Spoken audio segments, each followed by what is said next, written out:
Bonjour à toutes et à tous et bienvenue à ce 16e épisode de notre podcast Retour d'XP. Je m'appelle Arthur et je serai l'hôte et animateur de ce 16e épisode.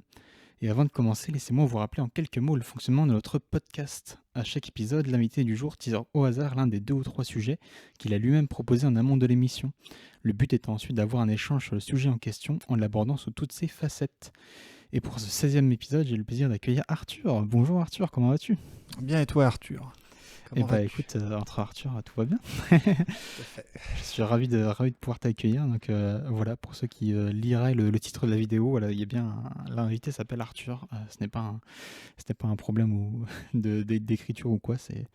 Nous avons Arthur face à Arthur, voilà, pour la première fois. Voilà, comment ça va? Comment te portes-tu en ce beau jour? En ces jours ensoleillés, ça va pas trop mal. Ça va pas trop mal, non. Ravi d'être ici aussi pour l'émission. Et puis ouais, c'est plutôt cool. Là, il fait beau. L'ambiance est au rendez-vous.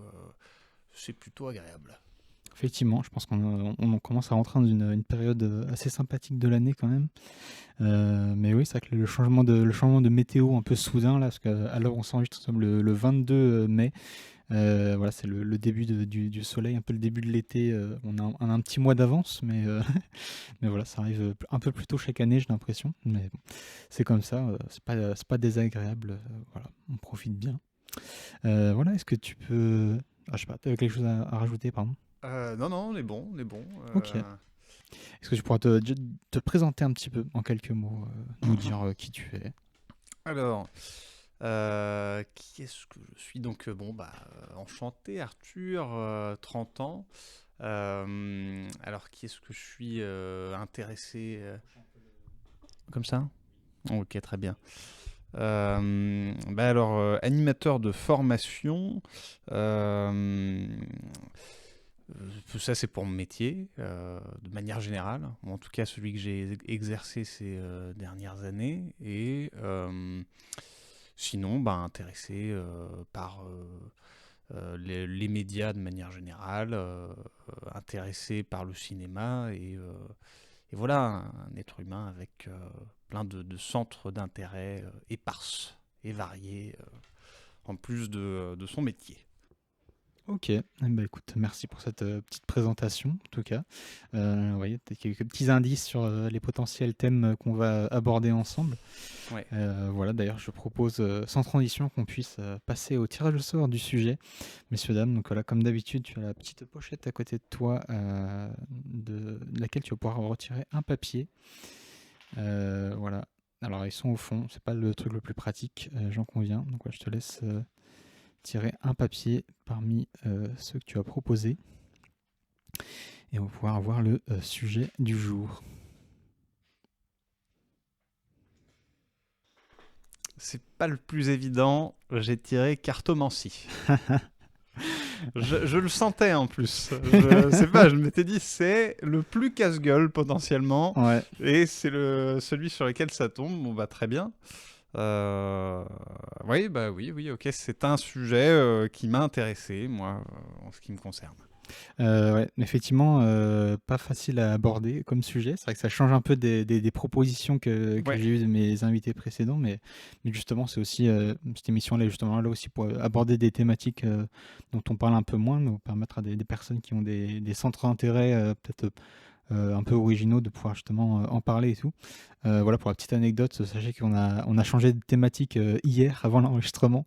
Un peu au dernier moment, on s'est rendu compte qu'il y avait des thématiques qui étaient proposées ou en termes de matière à discuter, c'était pas forcément toujours évident. Il a fallu un peu Oui, qui était retravailler certaines clairement choses. casse-gueule, quoi. Ouais, C'était un peu ça, hein. Il y avait la thématique complot, on s'était dit pourquoi pas, et en même temps, traiter le sujet comme ça, ouais. c'est difficile de savoir comment aborder le mastodonte, quoi, et comment le faire pour parler, j'imagine, un peu à toutes les sensibilités.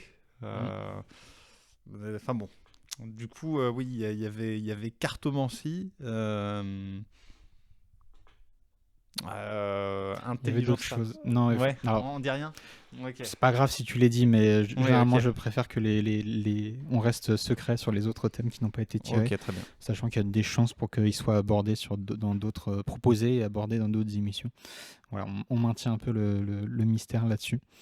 Mais voilà, finalement, on tombe donc sur cartomancie, effectivement. Euh, je te propose, comme d'habitude, que le temps que je retrouve ma petite trame, tu puisses nous expliquer un petit peu en quelques mots pourquoi tu as voulu proposer ce sujet. Alors, pourquoi ce sujet? Parce que c'était un centre d'intérêt que j'ai eu à un moment dans ma vie où je pense que c'est un sujet bon, un peu chelou comme ça, mais qui peut en relier pas mal d'autres. Parce que quand on parle de cartomancie, on peut aussi parler de la spiritualité à l'heure actuelle. On peut parler aussi d'autres choses, parce que comment ça fonctionne, qu'est-ce que ça nous raconte en gros sur d'autres concepts qui vont avec, comme les coïncidences significatives ou d'autres choses comme ça. En gros, c'est un sujet seul qui peut en toucher d'autres, quoi. Donc, je me disais, il y a peut-être un aspect versatile qui peut être intéressant. Mais du coup, pour ma part, c'était un sujet auquel je me suis intéressé il y a, il doit y avoir 6 ans peut-être. Ouais, Ok, ouais, c'est relativement récent, entre guillemets. ouais, ouais, voilà. Oui, parce que du coup, c'était effectivement ma première question.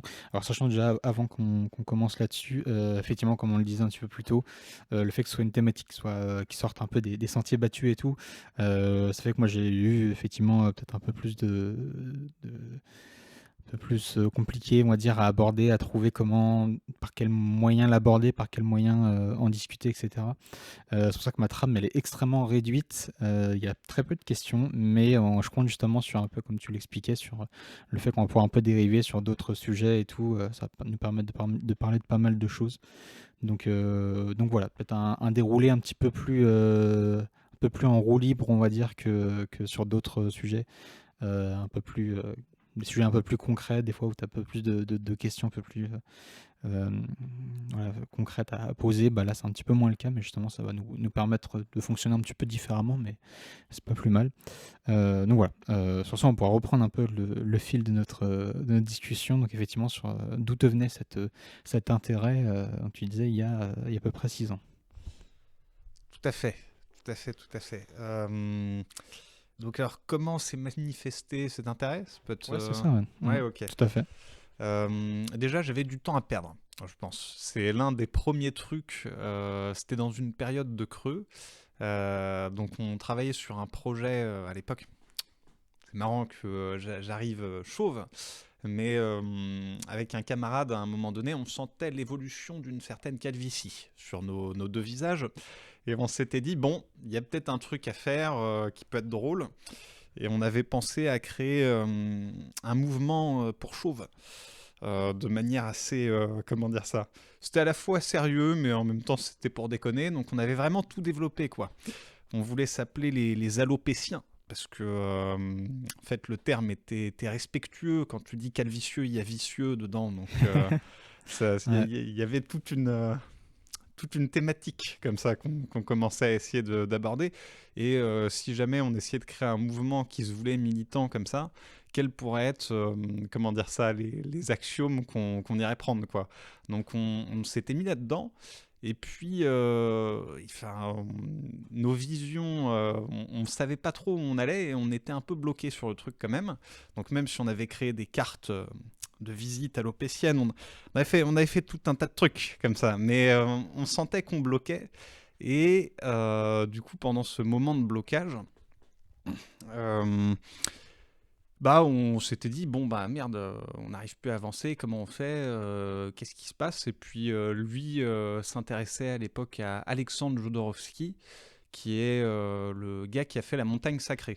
Je sais pas si tu Ça me vois. parle pas du tout. C'est un film un peu culte des années, je sais plus, 70-80, très, comment est-ce qu'on pourrait dire ça? Il y a un côté hallucinogène, en gros. Ok. C'est un peu mystique. Et ce gars-là a fait plein de BD. Donc, la caste des métabarons, l'Incal et des trucs comme ça qui. Ah oui, si, ça me parle, ça. Ouais. Ouais, Oui, oui, ça c'est des œuvres effectivement qui me parlent parce que comment dire, mon père est intéressé par la science-fiction et ce genre de choses. Du coup, on allait souvent par exemple, au Festival des Utopiales qui a lieu à Nantes et je sais que c'est le genre d'artiste qui y participait. Donc oui, ça me parle maintenant. ouais, ok. Ok, ok, cool. Putain, je savais pas qu'il avait fait les Utopiales, du coup. Je crois qu'il a dû participer. Je suis pas sûr à 100%, mais je sais pas, je fais ce lien-là, donc c'est probable, mais pas sûr à 100%. Donc voilà, vérifiez tout. Je tiens à redire effectivement que, comme d'habitude, certaines informations, quoi, certaines suppositions qu'on émet pendant l'émission sont pas toujours justes. Donc n'hésitez pas à vérifier les infos avant de les partager et tout. Ne croyez pas à 100% de ce qu'on dit. Voilà, je préfère. C'est comme d'habitude, je ne tiens pas nécessairement une rigueur sur les propos et tout. Enfin, en tout cas, si j'ai un doute, je dis que j'ai un doute. Je ne veux pas dire un truc de manière certaine si je suis pas sûr, quoi. Voilà. Mais ça serait pas étonnant qu'il les ait fait en fait, parce que enfin, le gars, du coup, quand tu t'intéresses à ce qu'il a fait, il a fait plein de. Donc des BD, des pièces de théâtre, des films un peu étranges. Et du coup, il avait fait aussi enfin, il avait écrit un livre qui s'appelait La Voix du Tarot, je crois, ou quelque chose comme ça. Et dans son œuvre, l'Incal et tout le reste, il y a plein de. Comment est-ce qu'on pourrait dire ça? De symboles ésotériques. Donc, si on s'intéresse un petit peu à ça, même sans s'y intéresser, il nous donne des pistes pour essayer d'en apprendre un peu plus sur ces sujets-là, quoi. Ça va être des symboliques religieuses, ça peut être bouddhiste, chrétienne, enfin c'est toute l'iconographie religieuse qui va représenter dans son œuvre, mais avec des symboliques cachées, quoi. Donc euh, je sais que ça intéressait mon pote, et là-dedans, du coup, il t'a écrit un livre sur le tarot, euh, et le tarot a eu un impact sur son œuvre. Donc nous, on a du temps à perdre, et je crois qu'il y a un peu le goût du mystère, de la découverte, parce que il y a 6-7 ans, c'était pas quelque chose d'encore aussi répandu. Aujourd'hui, il y a plein de tarots en fait qu'on peut acheter, c'est presque devenu à la mode, peut-être même mainstream. On va dire, quand on s'y intéresse un peu, on voit que euh, Ouais. Sachant que ouais, je dis ça peut-être pas le mot mainstream, parce que tu vois, pour le coup, moi, c'est pas vraiment un truc dont j'entends parler. C'est pas un truc qu'on entend parler vraiment dans le quotidien. Après, je pense que c'est plus tu vois, le genre de truc où tu t'y intéresses pas et quand tu t'y intéresses, pardon, tu te rends compte qu'il y a une communauté assez large finalement qui, euh, qui, voilà, est concernée par ce truc-là. Peut-être plus dans ce sens-là, j'imagine que vraiment mainstream au sens où tout le monde en entend parler, je pense. oui, non, non, plus dans ce sens-là, dans le sens où je pense qu'avant, il y avait un côté peut-être mystérieux qui faisait même un peu peur, même si on est cartésien. Euh, je pense qu'il y a plein de gens qui sont cartésiens, pourtant il y en a pas beaucoup dans le lot qui ont forcément envie d'essayer de prendre une table de Ouija et d'essayer le truc, quoi. Parce que même si on est cartésien, déjà on n'en voit pas trop l'intérêt. Et il y a quand même ce truc du bon, j'y crois pas, mais loin de moi ces bêtises. Enfin, Hmm. je crois que le tarot inspire un peu ça, ou à l'époque inspirait un peu ça. Et, euh, et du coup, sur le temps qu'on avait à perdre, on s'y est intéressé. Et c'était intéressant. En gros, c'est tout un système de lecture qu'on a appris. Et on a commencé à expérimenter, on va dire, faire des essais un peu pour voir comment ça marchait. Et les premières expériences étaient assez drôles. C'est-à-dire que ça marche sur un peu la coïncidence significative, le tarot. C'est-à-dire que tu vas poser des questions donc, au cartomancien. La personne tire des cartes et ça n'a peut-être aucun sens pour n'importe qui d'autre, mais par rapport à ton histoire, toi, les images qui vont être données, donc ça peut être l'image d'un vieux sage, l'image d'une roue un petit peu étrange, bah, ça va te parler. Parce que au moment où ça arrive, euh, il y a un truc où juste pour toi, ça peut connecter, quoi. C'est comment notre esprit essaye de trouver des liens, faire des histoires, aussi rationnelles soient-ils, quand il en a l'occasion, quoi. Et c'est ça qui est intéressant dans ce truc-là. Ok. Ah, oui, c'est effectivement assez intéressant. Donc tu disais effectivement que tu as découvert ça avec un pote. Est-ce que derrière, c'est une pratique que tu as pu, comment dire, tu pu rencontrer d'autres personnes du milieu avec qui faire cette pratique? Est-ce que, je sais pas, moi, il y a des associations, des structures ou je ne sais quoi, je ne sais qui, on va dire, qui permettent ce genre de choses avec qui tu fais ça? Je n'ai pas vu d'association, ça serait très drôle qu'il y en ait.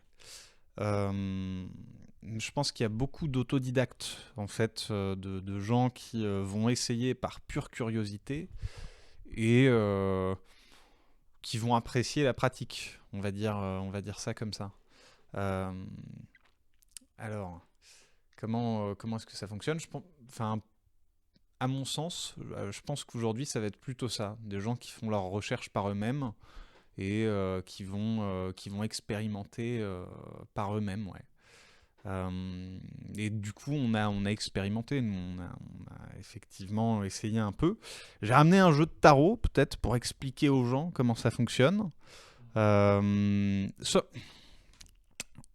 Comment dire, sans forcément en faire la promotion, parce que moi, j'en fais pas forcément aujourd'hui, dans la mesure où, comment dire, je peux, ça m'apporte pas forcément grand-chose. Je sais qu'on peut vite pratiquer, puis après, quand on se met dedans, y aller très sérieusement.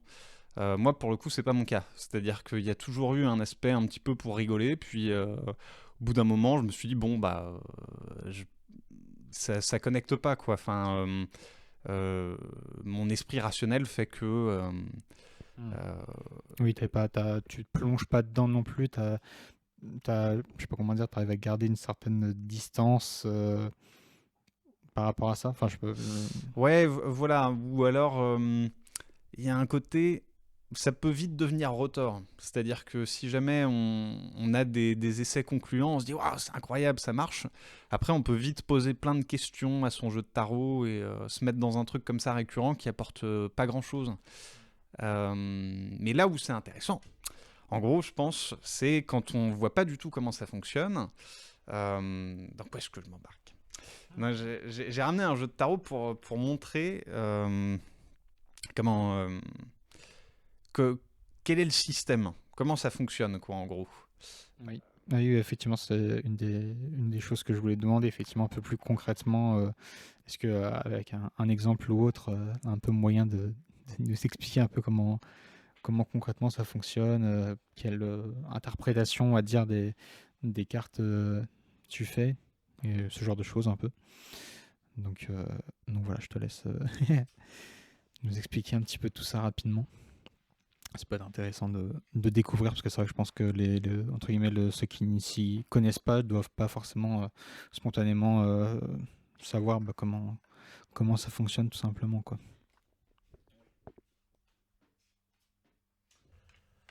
Alors, en gros, il y a un jeu donc, qui est divisé en 22 cartes majeures, donc, qui sont ces cartes-là.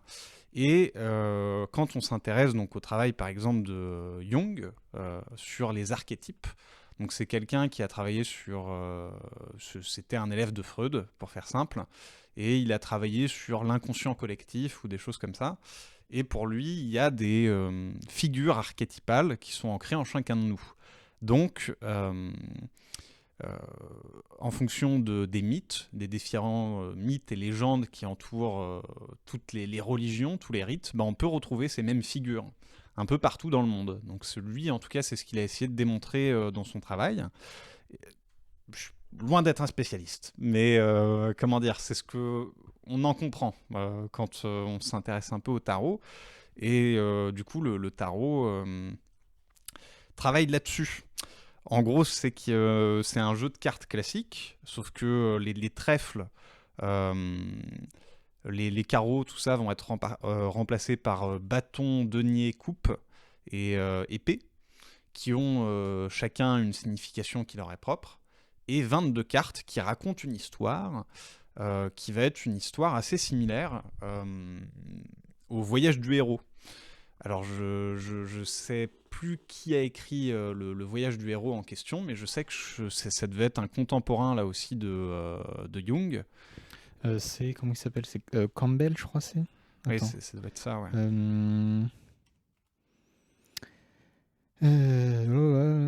Attends, je vais retrouver. C'est pas si c'est. C'est Joseph Campbell.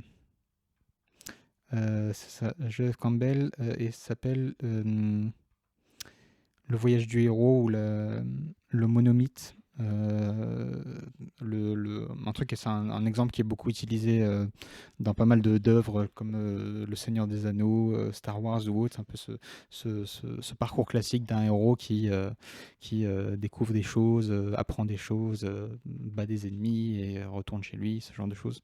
Donc voilà, je vous invite à aller regarder un peu plus attentivement la page de Joseph Campbell sur Wikipédia ou autre pour en apprendre plus, mais c'est grosso modo ça. Ouais. Ben voilà, et ben là du coup on retrouve de manière assez similaire en gros ce voyage-là dans les 22 arcanes majeurs du tarot, puisque elle raconte une histoire qui s'effectue en phase, où on commence donc avec... Je retrouve un peu ça. Ouais. Du coup, tu vas faire tu fais un peu le tri pour. Bon, juste pour montrer, ouais, brièvement. Mhm.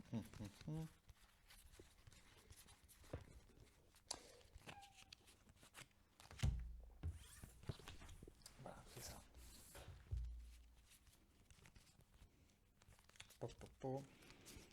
Ok.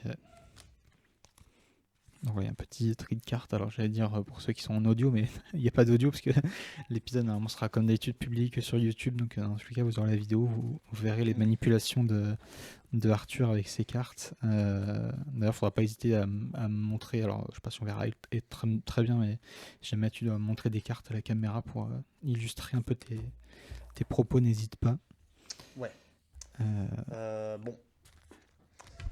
En gros, voilà, on a un appel du héros, donc on commence avec cette carte-là, qui est le mat, c'est la première carte du jeu de tarot, et en fonction, sur les autres jeux de tarot, on l'appelle le fou, mais la plupart du temps, ça illustre l'appel à l'aventure, où on a quelqu'un qui part, donc là, ça peut être un pèlerin ou un fou, et la personne donc part de sa situation initiale pour partir ailleurs, trouver si possible un sens ou un accomplissement quelconque. Et après, sur chacune des cartes de tarot, donc on a le schéma classique qui est en train de s'effectuer, donc et sont numérotés pour nous raconter cette histoire de la quête de l'aventure, de l'accomplissement de soi, au travers des différents personnages qu'il va rencontrer, donc qui symbolisent chacun différentes épreuves. Et donc voilà, après c'est intéressant, il faut s'intéresser à la définition de chaque carte. Par exemple, là on a le battleur, donc qui arrive, qui est appelé le magicien sur d'autres jeux de tarot, et lui c'est une carte de quelqu'un qui va tout essayer. En gros, sur sa table, il y a plein d'éléments. Donc, dans les autres jeux de cartes, la plupart du temps, on voit les bâtons, l'épée, les coupes, l'ensemble des autres symboles qui sont illustrés dans les autres cartes du jeu, qui sont sur sa table et qui montrent qu'il va tout essayer pour se trouver. Enfin, ça peut être une interprétation. Et ça évolue comme ça jusqu'à cette dernière carte, donc, qui symbolise un peu l'accomplissement du chemin, qui est le monde, la 21e carte de ces 22 cartes majeures. Okay. Et donc voilà, c'est assez intéressant. Finalement, ça fonctionne là-dessus. Et sur les coïncidences qu'on peut avoir, la plupart du temps, ça marche que comme ça, en fait. Quand on va tirer les cartes auprès de certaines personnes, c'est... je prends un exemple typique. À un moment, pour rigoler, moi, je m'attendais à rien du tout. Y avait une amie qui me demandait un tirage de cartes. Bon, bref, je sais pas si c'est forcément très pertinent, mais donc on tire une carte et il y a la carte La Justice qui tombe. Il n'y a rien de très Moi, ça tombe juste comme ça. Puis là, elle rigole, elle fait oh, oh, ah, c'est rigolo, je vais aller au tribunal. Ah oui, ah oui. Ok. C'est-à-dire, bon, pour Wow. des affaires qui la concernent, mais voilà, c'était, comment dire, c'est ce genre de truc, on va dire, quand on tire les cartes. C'est comment euh, les gens font des liens eux-mêmes sur des choses qui leur arrivent, ou comment toi, tu vas interpréter ça. Et moi, de mon côté, bah, en gros, je pense pour beaucoup de gens qui vont expérimenter ça, il y a des fois où effectivement nos cerveaux font des liens assez vite, quoi. Ok. Parce que je me demandais justement, c'est quoi un peu les objectifs des personnes qui viennent pour se faire tirer leur carte, entre guillemets. Est-ce que c'est un peu toujours pour la même raison? Est-ce qu'il y a des raisons différentes? Est-ce qu'il y a des, entre guillemets, je sais pas comment dire, des patterns, des choses récurrentes, des envies récurrentes de la part de ces personnes-là? Ou c'est un peu propre à chacun? Je sais pas trop. Je pourrais pas répondre, je pense, pour d'autres, parce que j'ai jamais été, comment dire, un pratiquant officiel, quoi. Moi, c'était vraiment découvrir ça comme ça. Mais je dirais que la plupart du temps, ça va être des questions en suspens. On en a tous, où on aimerait bien avoir, ou juste pour vivre une expérience un peu originale. Et je pense que c'est souvent ça, d'ailleurs. Euh, Voilà, par exemple, on a un ami, c'était son anniversaire. euh, il était à Clisson.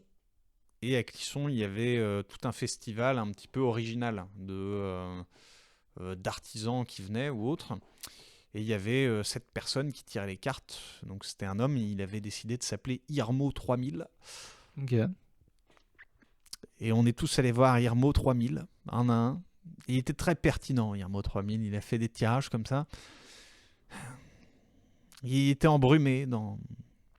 Il fumait aussi, Irmo, mais ça aidait. Ça Ouais. aidait à Ça, recharger ça le va se mana. mettre, tu te mets dans l'ambiance, quoi. C'est ça. C'est ça. Après, le problème, on va dire, je pense pour beaucoup de gens qui font un peu ça, il y a plein de moments qui sont un peu étonnants. C'est ce qui incite à se mettre dedans.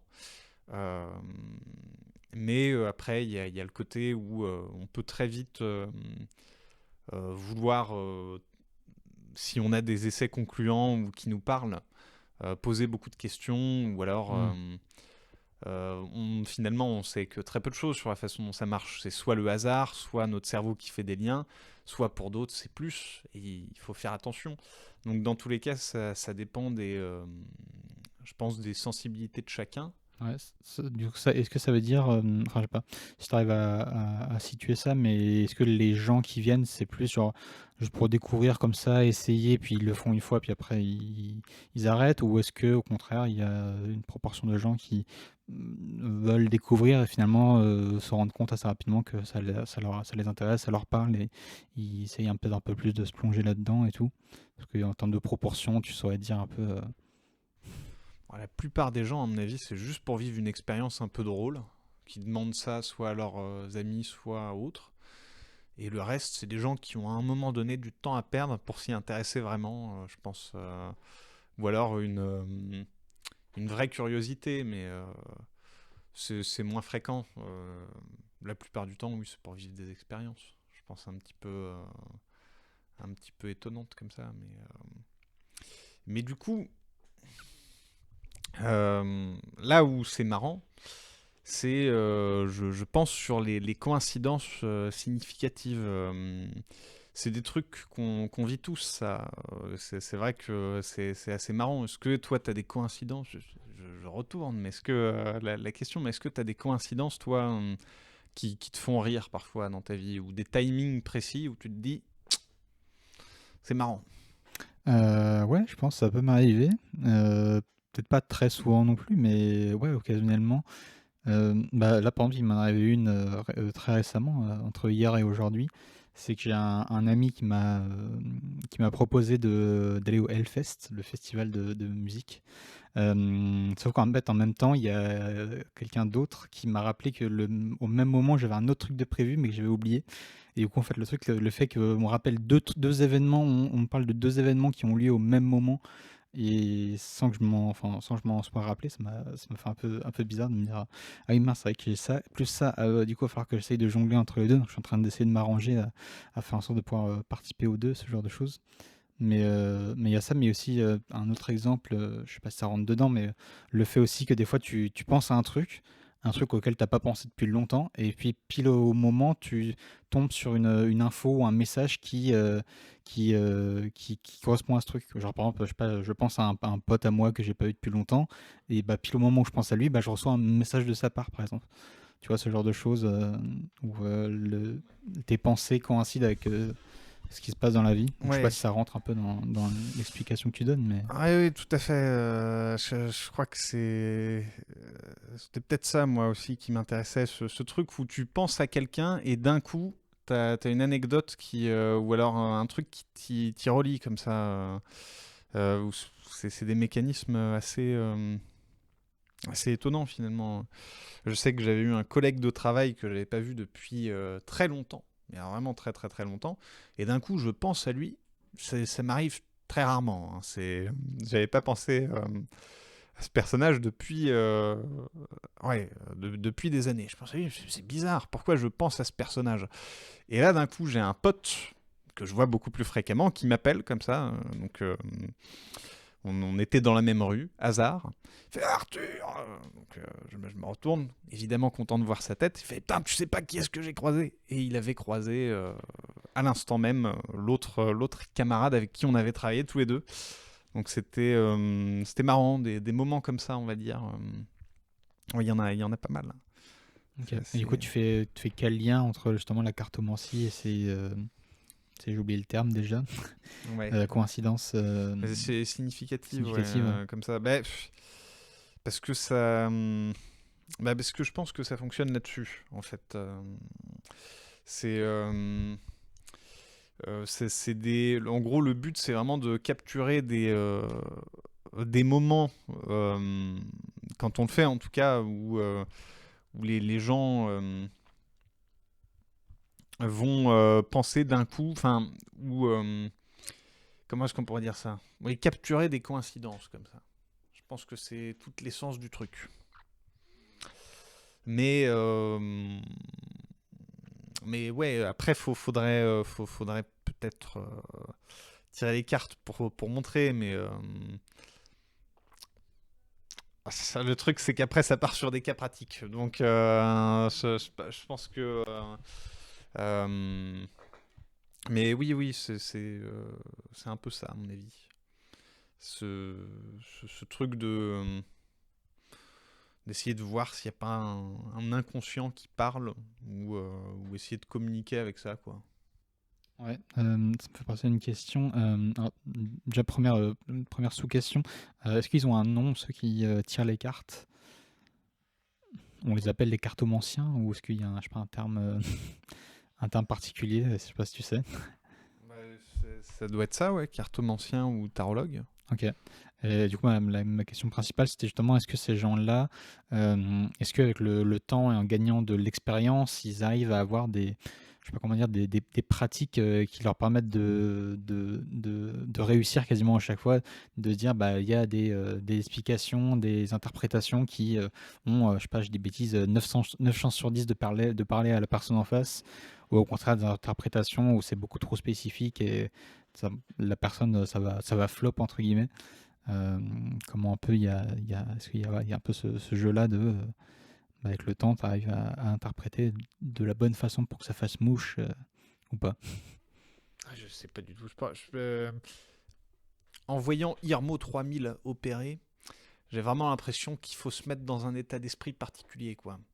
C'est pas, je suis pas sûr que la pratique Irmo 3000, c'était vraiment, il enchaînait toute la journée, quoi. Il avait l'air d'être le plus pertinent au moment où il se posait pas de questions, où il était dans le flow euh, de pensée. À mon avis, oui. Par contre, avec la pratique, tu peux peut-être être plus à l'aise avec l'idée. Comment est-ce qu'on pourrait dire ça? Parce qu'à mon avis, il y a un truc où il faut sentir aussi la personne que tu as en face de toi pour essayer de comprendre dans quel mood elle est.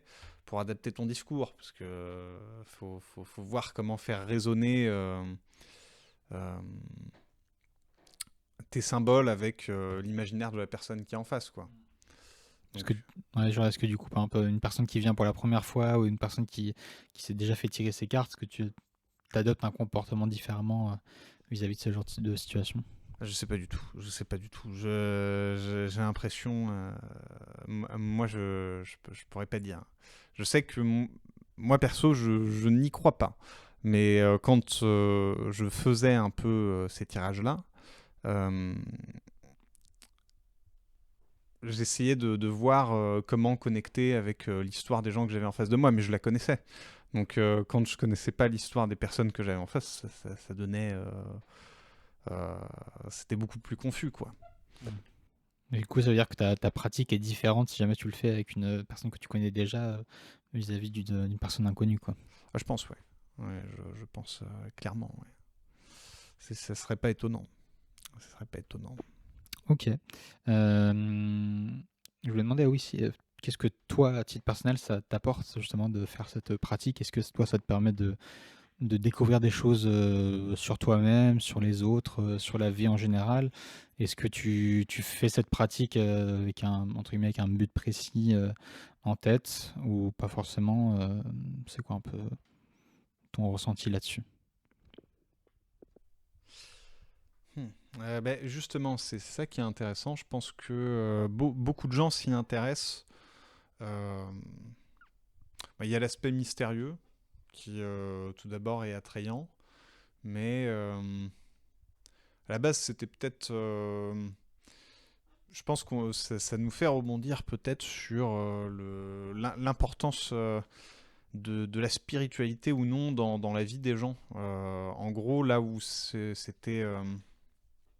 À mon avis, il y a pas mal de gens qui vont s'y intéresser parce que la spiritualité ou le besoin d'avoir du sens, peut-être que. Euh, comment dire ça? En gros, là, il y a un aspect pratique. C'est-à-dire que d'habitude, euh, les gens vivent leur rapport à un monde différent, ou comment est-ce qu'on pourrait dire ça, leur rapport au spirituel, ils le vivent de manière intérieure. Là, l'aspect qui est attrayant avec le tarot et qui va intéresser les gens, c'est justement l'aspect euh, censé être plus concret de la chose. C'est-à-dire que là, le monde spirituel, tu interagis avec dans l'idée, enfin, pour certaines personnes. Je pense que ça peut être ça. Sinon, qu'est-ce qui peut intéresser les gens là-dedans? Euh, en gros, à mon avis, ça va avec tout le reste. Il y a quelque chose où on voit que aujourd'hui les rayons, par exemple le rayon tarot est à côté du rayon bien-être et développement personnel, si on va à la Hmm. Fnac. Oui. Et ça illustre quelque chose qui est assez étonnant, c'est que à l'époque ces rayons-là, ils étaient relégués au fond de euh, comment dire ça, il y avait religion et autres, puis il y avait un petit rayon en bout de chemin à la Fnac qui regroupait un peu ça avec OVNI et tout le reste. Et aujourd'hui, maintenant, le rayon est devenu beaucoup plus important, quoi, avec énormément de développement perso et autres. Et je pense que ça répond, dans une certaine mesure, à un besoin, on va dire.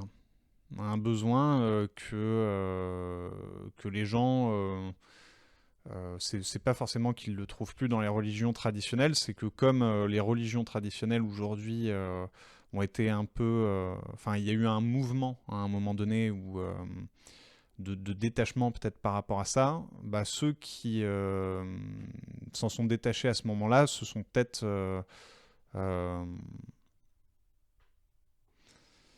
ont reporté leur attention pour des raisons assez similaires en soi sur d'autres choses. Mais ça traite des aspects différents, mais ouais. Alors après, c'est un vaste sujet aussi. Mais du coup, pour revenir à ma question, moi, c'était plus toi, à titre personnel, que ce que ça t'a apporté. Genre, j'imagine que comme ça fait déjà quelques années que tu t'y es intéressé et tout, j'imagine que tu trouves un sens à avoir cette pratique, à découvrir ce genre de choses. Mais est-ce que tu vois, tu as entre guillemets, je sais pas, un objectif à atteindre ou quelque chose qu'est-ce que ça t'apporte concrètement est-ce que ça t'apporte quelque chose de concret dans ta vie ou autre de pratiquer cette chose-là, quoi?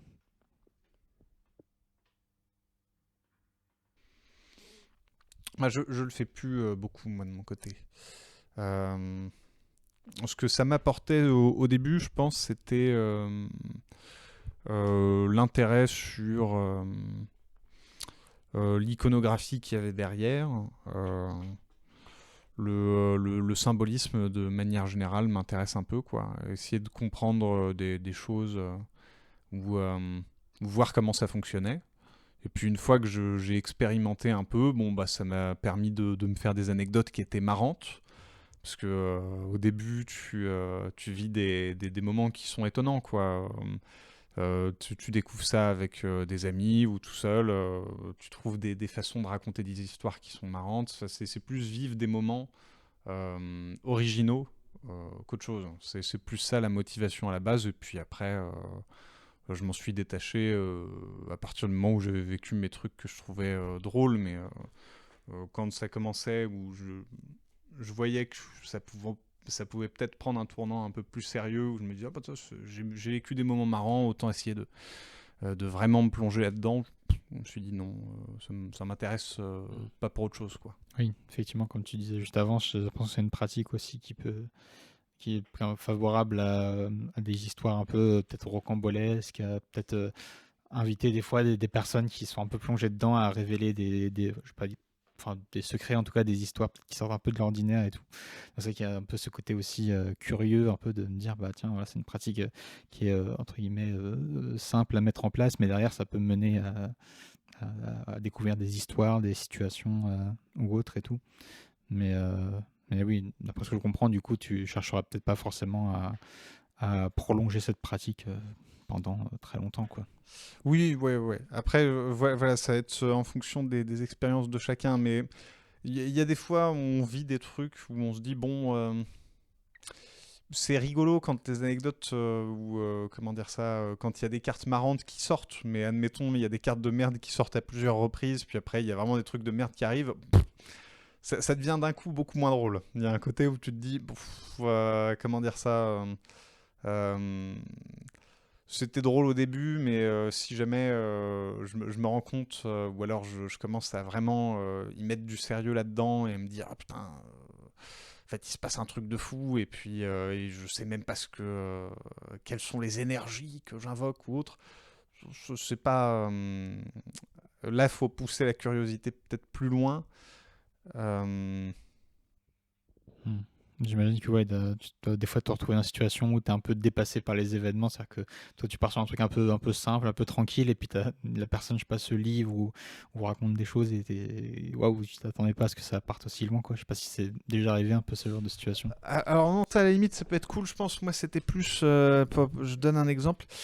C'est faire un tirage de merde à quelqu'un. Donc, tu fais un tirage qui est vraiment catastrophique. Et là, mon pote me regarde, fait, ah, bah, c'est super, je suis en train de draguer une personne qui fait de la cartomancie aussi. Donc, je vais lui envoyer mon tirage. Ah bah, je sais pas si ça va l'intéresser, là, parce que tu vends mal tu vends mal ta cause si tu lui envoies un tirage comme ça. Donc on s'arrête là-dessus, on rigole un peu. Et quelques mois plus tard, le camarade m'appelle, fait, ah, putain, faut que j'aille à l'hôpital. Pourquoi? Bah, en gros, il avait un problème au cerveau depuis qu'il était jeune. Donc là, il allait direction l'hôpital directement, parce que le problème s'était réveillé, sa santé était en jeu. Donc il m'en parle, je fais, ah bah mince. Puis là, il fait, c'est ton jeu de tarot, c'est pas... c'est pas possible. Et donc il avait connecté comme ça à des moments. Je fais, bon, c'est rigolo, mais quand il y a plusieurs tirages comme ça qui se répètent, je peux comprendre la vision, où tu te dis, t'es pas sûr avec quoi tu joues non plus. Donc voilà, il y avait ce truc-là où je m'étais dit, pas sûr. Ok, mais je vois. Je sais pas Plus si. ça. Ouais. Mm. sais pas si t'as d'autres, justement, des petites anecdotes comme ça, un peu qui t'ont marqué avec cette pratique-là. Euh, hmm. Oui, oui, il doit y en avoir un sacré paquet. Euh, Non, mais il y avait des trucs pertinents aussi sur. Après, ça devient peut-être un peu sérieux. Euh, Moi, j'avais fait un tirage à une personne connue, à un moment, une célébrité dont je tairai le nom. Mais j'étais en train d'apprendre à tirer les cartes comme ça, et il y a quelqu'un d'assez connu qui passe à côté de nous, euh, une célébrité d'Internet. Ok.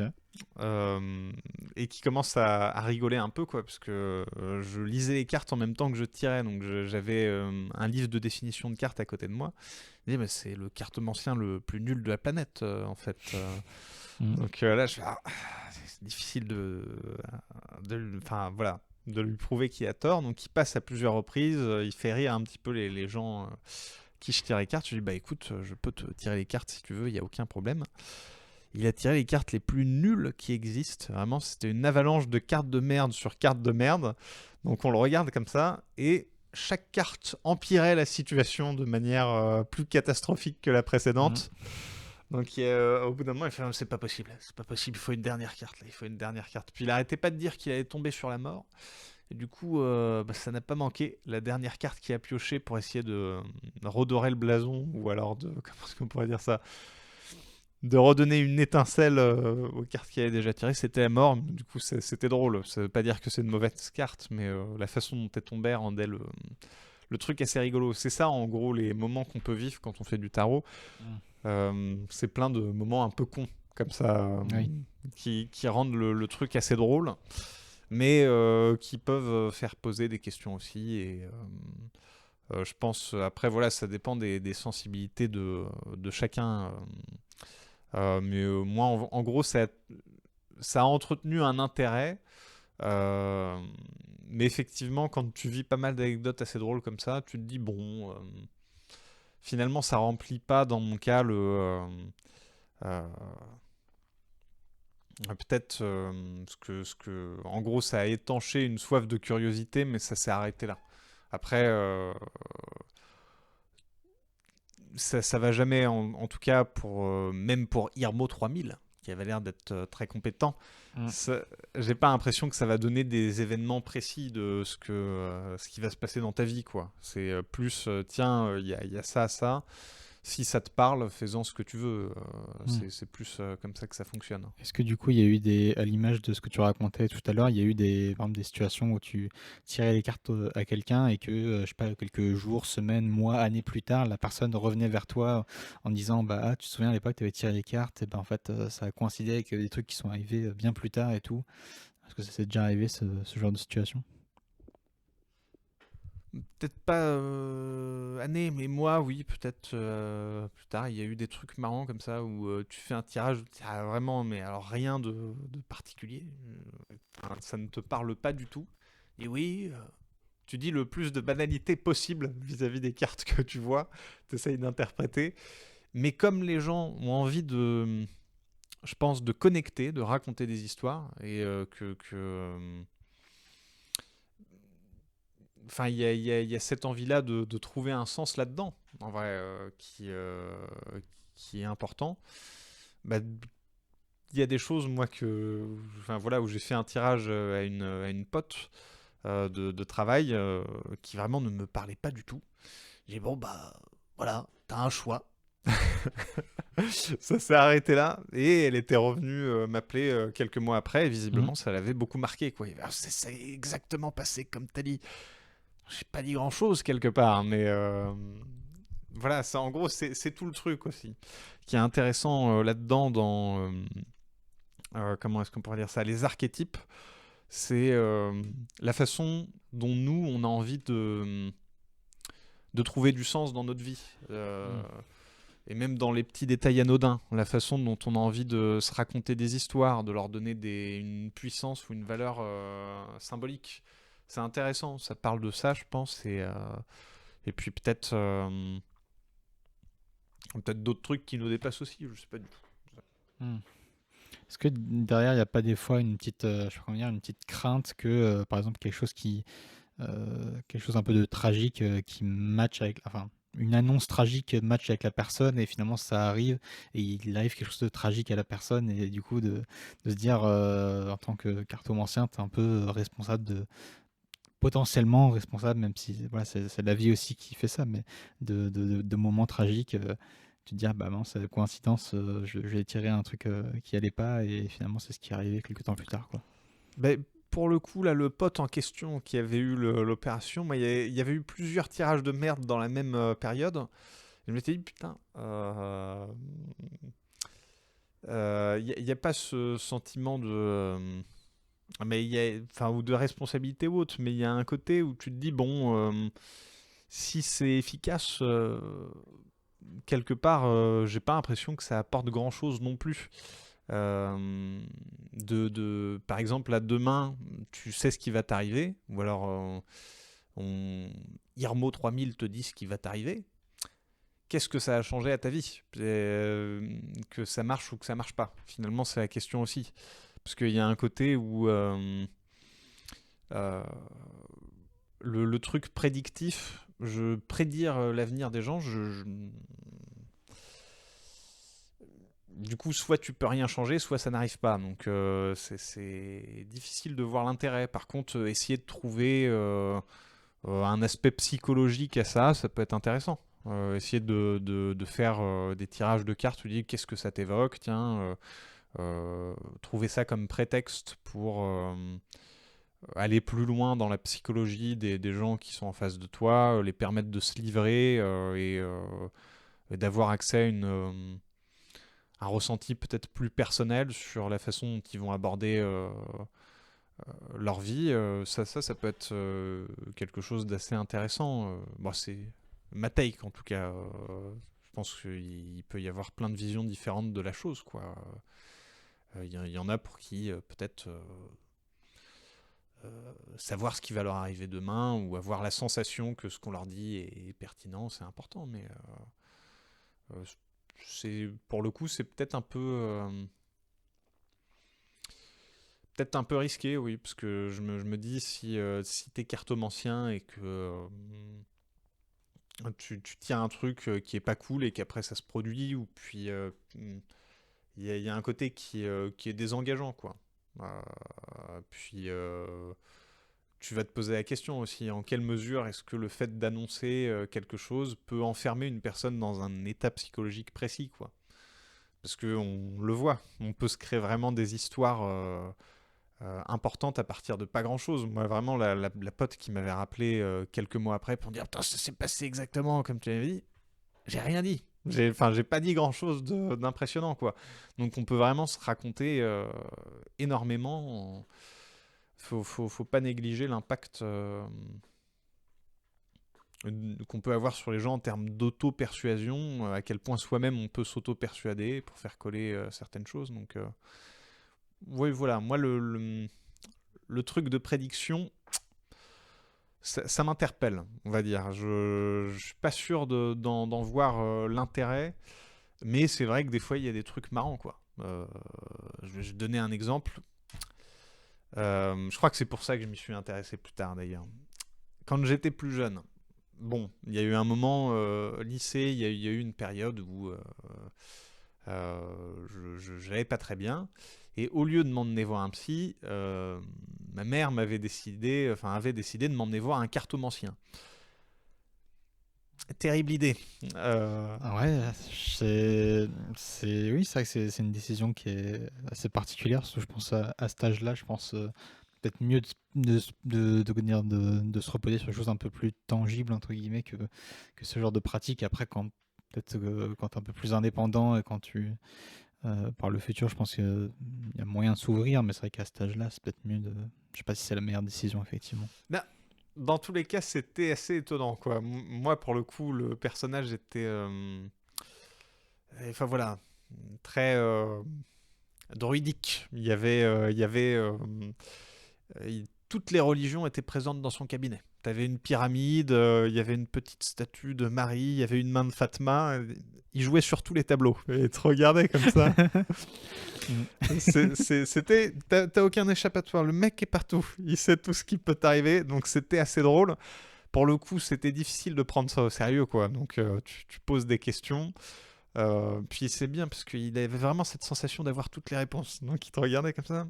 Et je jouais un peu là-dessus. Je me rappelle, je fais, ah, mais du coup, est-ce qu'il y a de la vie sous terre? Il y a un passage en Antarctique. Enfin voilà. Wow, ok. Ah oui. Ah oui, il y avait des trucs comme ça. Mais il y a un moment qui était très drôle, qui m'a marqué pour le coup. À un moment, très stressé, ma mère lui demande si je vais avoir le bac parce que j'étais une quiche. Donc j'avais vraiment toutes les raisons de ne pas l'avoir. Il tire une carte comme ça. Enfin, je vois un diplôme. Et alors là, pour le coup, c'était la phrase la plus audacieuse qu'il pouvait donner. Enfin, vraiment, fallait vraiment croire en son pouvoir, quoi. J'aurais pas mis un copec là-dessus. C'était la phrase la plus risquée qu'il pouvait faire. Donc vraiment, je vois un diplôme. Ouh là là. Et effectivement, il avait tiré une carte où il y avait un diplôme dessus. Et c'est très drôle parce que je l'ai eu. Donc du coup, il y a eu un truc où c'était très drôle. C'est-à-dire que je crois que c'est pour ça que les gens s'y intéressent en premier lieu ou alors continuent de pratiquer quand ils entament un peu. C'est parce que des moments aussi saugrenus, burlesques un peu, et tu peux vite en avoir pas mal. Donc c'est ce qui incite, on va dire, à pratiquer. Je pense que la raison pour laquelle aussi pas mal de gens mettre une distance après, je pense que c'est à peu près pour les mêmes raisons que j'ai évoquées. C'est le truc du bon, passer l'événement où tu vis une anecdote drôle. Il y a un moment, tu vas essayer de recréer des trucs et des sensations que tu as vécues d'anecdotes, mais c'est fait pour ça, peut-être vivre un moment marrant avec des gens, mais dès que tu essayes de recréer le truc le plus sincèrement du monde, en tout cas moi dans ce que j'ai observé sur ma personne, sur le pote avec qui on a découvert et sur d'autres gens, c'est vraiment ce truc du bon bah oui, ça peut vite devenir contraignant ou beaucoup moins intéressant, quoi, parce que tu vas pas revivre du tout les mêmes trucs, parce que tu vas potentiellement faire des tirages de merde, parce que et puis parce que tu vas pas trouver d'efficacité non plus, quoi. T'arrives pour poser des questions, il y a plein de tirages, ça raconte rien du tout. T'arrives à trouver aucun lien dans ta façon à te raconter des histoires aussi. Donc voilà, comme outil pour parler, pour faire de l'introspection, c'est intéressant. Après, pour le reste, c'est ambivalent, on va dire. Du coup, ça me fait penser, est-ce que dans leur pratique, comment dire, les cartomanciens, il y a, comment dire, il y a une volonté vraiment dans leur pratique d'aider les gens je sais pas comment dire, à aller mieux, à trouver plus de sens dans leur questionnement ou autre? Est-ce qu'il y a peut-être des profils qui sont peut-être un peu comme à l'image de la personne dont tu viens de parler, qui sont peut-être un peu trop rentrés profondément dans le truc et du coup ils n'arrivent plus à ressortir et c'est pour ça qu'ils sont sur cette air peut-être un petit peu perché ou autre? C'est quoi un peu, est-ce que tu saurais dire un peu quelles sont les intentions derrière ces gens, les cartomanciens qui pratiquent ça, quoi? J'en ai pas j'ai pas fait une étude de cas sur le sujet, mais en tout cas, à mon avis, il y en a beaucoup qui doivent être sincères et juste aimer le faire. Euh, Ça doit être différent de juste faire ça en amateur et voir ce que toi t'en retires pour toi-même et en faire une profession. Là, à mon avis, quand t'en fais une profession, tu dois essayer d'apporter des choses aux autres. Après, les contacts que j'ai eu avec ça, moi, pour le coup, c'était vraiment des gens qui étaient vraiment, qui étaient déjà loin dans une certaine forme Oui, c'est ça. voilà. Et puis, il y avait, je pense, ils arrivaient à parler peut-être à une clientèle spécifique. Oui, je pense qu'il y a peut-être un lien Ouais. qui se crée entre un client et son cartomancien, peut-être. Peut-être. En tout cas, voilà. Moi tout dépend. Je peux pas. Ça doit être très différent de chacun, quoi. Pour le coup, Irmo 3000 a été très. Après, j'arrête de dire son blaze. Mais a été très efficace pour les gens qui l'ont rencontré cette journée-là, quoi. Il y a plein de gens qui ont réussi à faire waouh, il a dit des trucs, ça a directement connecté. Effectivement, c'était pertinent. Il y a eu pas mal de choses qui sont sorties, donc il y en a qui arrivent à. Et pourtant, les gens qui sont passés le voir n'étaient pas tous complètement perchés, quoi. Il y en avait plein qui étaient très très cartésiens, qui sont allés juste pour vivre un bon moment, une anecdote à raconter, et ils en sont sortis avec un truc, ouais, c'est pertinent, quoi, avec cette émotion-là, alors que la personne en face d'elle les connaissait pas, quoi. Elle a juste fait un tirage comme ça. Donc après, ça peut être intéressant, effectivement, de se dire que faut faire attention aussi, quoi. Parce que comment dire ça, euh, tout dépend des personnes qu'on a en face de soi, quoi. Il y en a qui vont être persuadés, ce qui était le cas de la personne que j'avais vue quand j'étais plus jeune,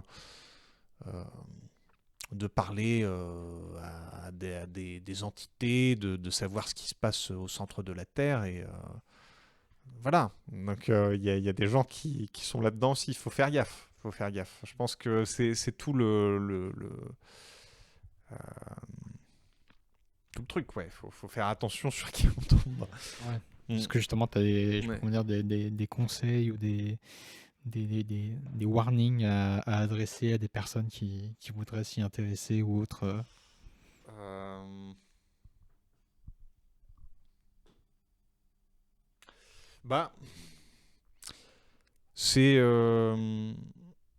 je pense que l'étudier simplement en tant qu'objet artistique, ça peut être intéressant, parce qu'après, on se rend compte dans les œuvres de certaines personnes, que ce soit BD, film ou autre, que ça peut être effectivement un objet dont les symboliques ressortent à certains moments. Et sur cet intérêt iconographique-là, c'est très... euh, je pense que s'y intéresser, oui, c'est pas. Enfin, ça permet d'ouvrir un petit peu son champ de vision sur le travail d'autres artistes, quoi. Donc, euh, c'est intéressant. Après, le reste, ça va être un rapport très personnel en fonction de nos expériences, quoi. Et des loustiques qu'on va rencontrer.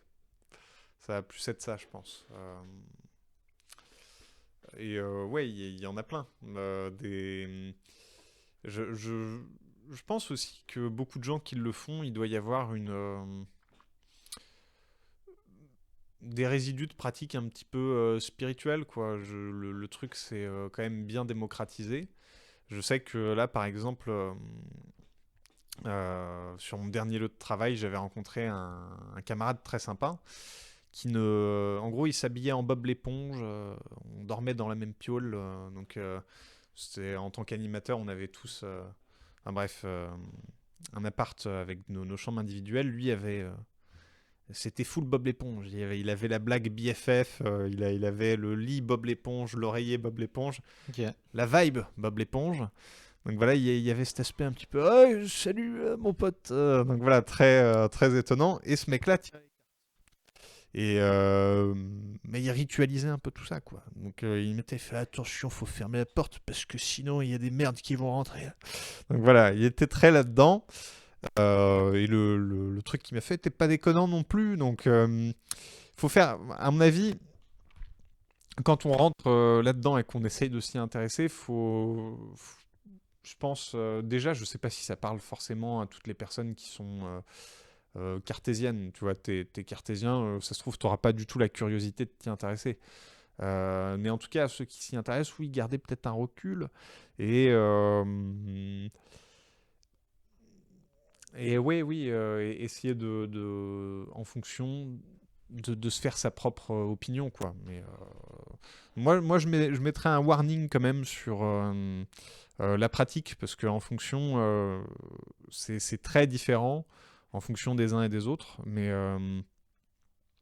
Euh, je pense que ça peut vite devenir une boucle où les gens se font des tirages à eux-mêmes en boucle, ou il y a un truc comme ça. Puis, je veux dire, la plupart des gens qui s'y intéressent n'ont pas du tout de vision, quoi. Enfin, c'est pas des voyants ou des gens qui ont un super pouvoir, quoi. C'est juste des gens qui essayent d'interpréter et qui parlent avec un ressenti qui va être le leur. Et même là, en fonction, tu sais pas qu'est-ce qui t'amène à avoir ces ressentis-là ou autre. Donc, je pense que voilà, c'est ambivalent. Ça va dépendre de tout à chacun, et de comment on progresse dans le truc. Les expériences vont être très différentes, quoi, à chaque fois. Ok. T'évoquais juste avant le fait que ça arrivait que des personnes tirent des cartes pour eux-mêmes. Est-ce que c'est une pratique, ça aussi, qui est beaucoup répandue? Des cartomanciens qui tirent des cartes pour eux-mêmes, ou ça reste exceptionnel? Mais je pense qu'il y en a beaucoup qui essayent quand ils s'y intéressent, et à mon avis, très vite, ils s'arrêtent. Parce que ça doit être beaucoup plus difficile de faire le truc pour soi-même, quoi. Oui. Je pense effectivement que c'est peut-être un truc qui est plus fait pour être fait aux autres, ouais. Euh, c'est intéressant aussi comme réflexion, ouais. Mais ouais. Et est-ce qu'à l'inverse, un tirage de cartes peut se faire sur un groupe de personnes, genre, je sais pas moi, une famille, une bande de potes, une bande de collègues, ou est-ce que ça reste vraiment de l'individuel, une interprétation se fait avec une seule personne? C'est intéressant comme question. Je connais pas du tout de personnes qui le font à des groupes. La plupart du temps, j'ai vraiment l'impression que c'est d'individu à individu, quoi. Mais ouais. Quel est l'état d'esprit des gens qui vont se mettre dedans. Je dirais que comme c'est devenu aussi beaucoup plus démocratisé, l'aspect très old school des gens que j'ai vus moi quand j'étais petit, qui étaient vraiment, comment est-ce qu'on pourrait dire ça, des précurseurs. C'est-à-dire qu'ils étaient là au moment où le truc était pas cool, quoi. Ils voyaient déjà comment dire ça, les Sylvain Durif étaient là avant. Là, il y a Oui. vraiment un côté où maintenant c'est beaucoup plus accessible, donc beaucoup plus ouvert à plein de profils différents. Euh, donc ça change aussi, comment est-ce qu'on pourrait dire ça, le regard. Mais les premiers à s'y intéresser, en tout cas, ils mettaient beaucoup plus de mysticisme que les gens n'en mettent aujourd'hui. Aujourd'hui, je pense que c'est devenu beaucoup plus commun de voir des gens moins intéressés par le mysticisme quand même avoir un jeu de tarot, quoi. Ok. Et ça, c'est un truc dont on se rend pas forcément compte aussi, mais c'est vrai que c'est vraiment partout, quoi. Aujourd'hui, tu vas dans ton magasin de manga préféré, t'as un jeu de tarot Berserk. Ah oui. C'est beaucoup plus facile de s'y intéresser. C'est pour ça, je pense que c'est parce que l'iconographie peut parler aux gens, l'aspect développement personnel qu'il y a là-dedans aussi, ou même dans l'histoire qui est racontée, peut intéresser. Euh, mais ouais, ça a beaucoup changé, quoi. Ok, d'ailleurs, c'est marrant, tu parles de jeux Berserk. Est-ce que justement, un peu dans la même lignée, t'as vu des jeux avec enfin, inspirés de, je sais pas, d'œuvres ou autres, un peu originales ou autres, je sais pas, un tarot, je sais pas, oui, oui, ça existe par exemple, ce genre de choses, quoi. Je pense que ça doit exister. Ça Oui. doit exister. Il y a vraiment de tout. Euh, ouais, il y avait tellement. C'était quoi il y a, alors bon, déjà évidemment il y a tous les vieux poncifs en fonction des différentes écoles ésotériques. Il va y avoir plein de tarots avec des styles différents, mais il y en a des beaucoup plus commerciaux, ouais, aujourd'hui. Il y a le tarot des chats, Il y a le tarot héroïque fantasy, des tarots axés sur le cul aussi. T'as vraiment de tout. T'as des tarots axés sur l'astrologie. Je pense que c'est vraiment devenu un truc comme ça. Dans les plus originaux, qu'est-ce que j'aurais pu voir? Oui, non, ça m'avait fait marrer, effectivement. C'est un tarot où t'as tous les mêmes persos, mais ils sont tous à poil. Alors, je sais pas si ça aide le pratiquant à quoi que ce soit, mais voilà, ça existe. C'est là. Ok.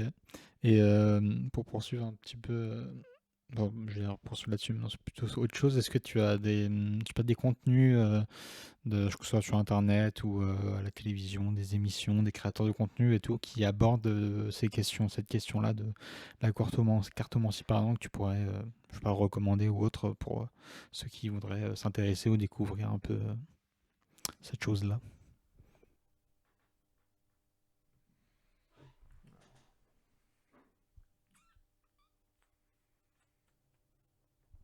Je réfléchis.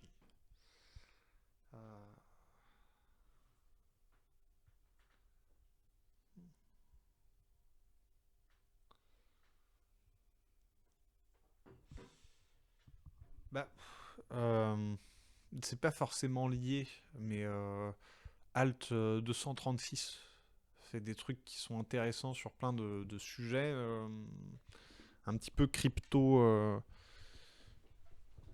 Comment est-ce qu'on pourrait dire ça? Crypto lugubre, mais il s'intéresse à tous les mythes et symboles. Voilà. Et donc là-dedans, il y a forcément une connexion avec ça aussi, quoi. Sur certains enfin, même sur l'ensemble de son taf en soi. Après, ceux qui font de la cartomancie, je pense que ça va vraiment être des pratiquants, quoi, qu'on retrouve sur Internet, qui font des openings, finalement. Ça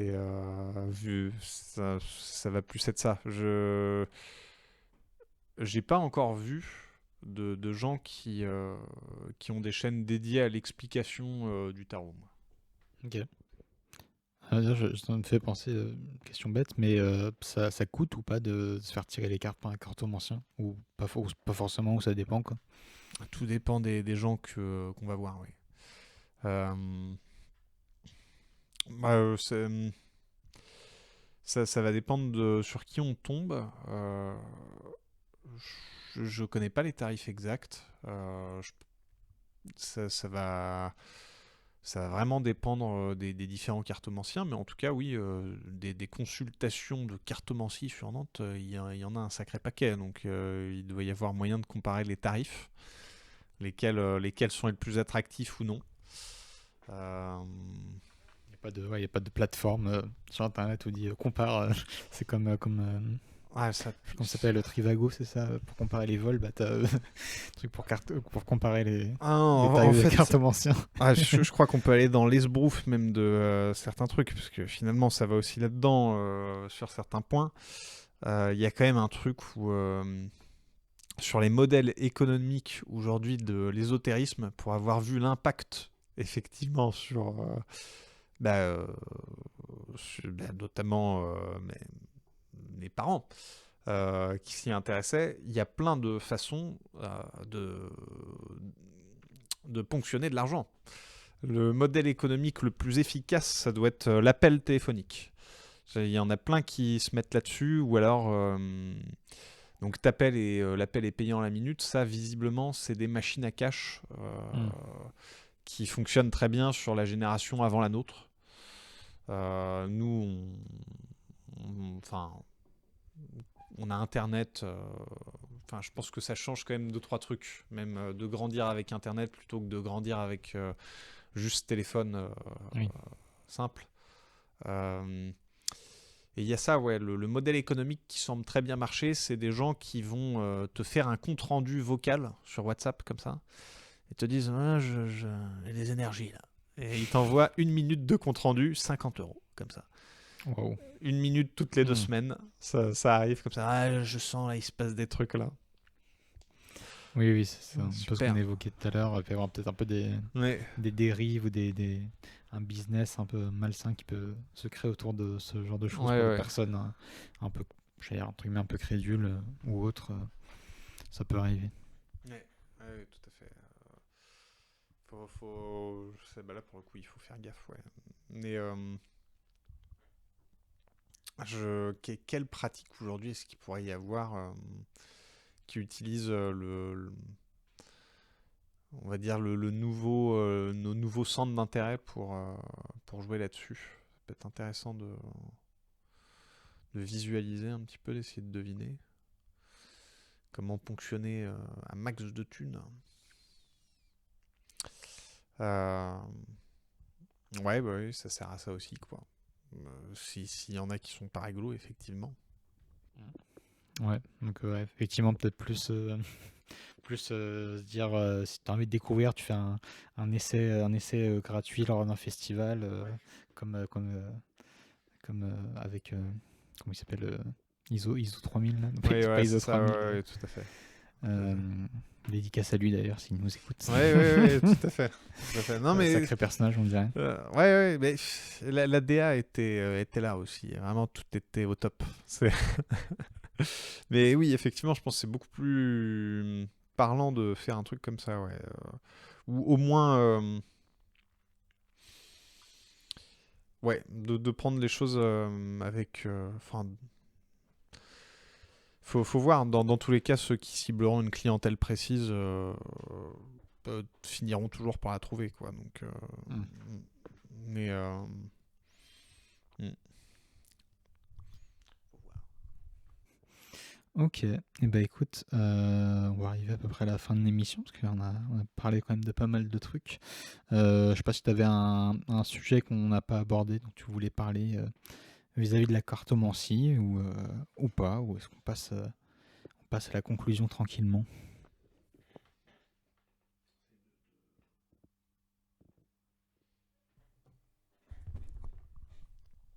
Ça se trouve, ça va me venir après l'émission. C'est pas improbable. Oui, ça arrive effectivement à Ça ce serait moment, c'est pour ça improbable. que je pose cette question à la fin, mais c'est vrai que sur le coup, c'est pas toujours évident de se dire, ah ben mince, on a oublié de parler de ça et tout.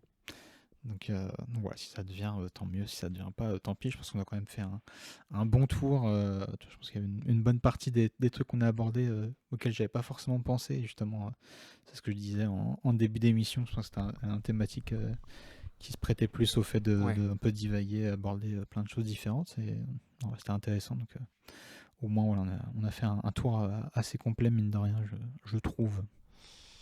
Hmm. Ouais, bah oui, ouais, ouais. Ouais, ouais, tout à fait. C'est pas un sujet évident parce que effectivement, pour essayer d'aller sur les autres, en, en gros,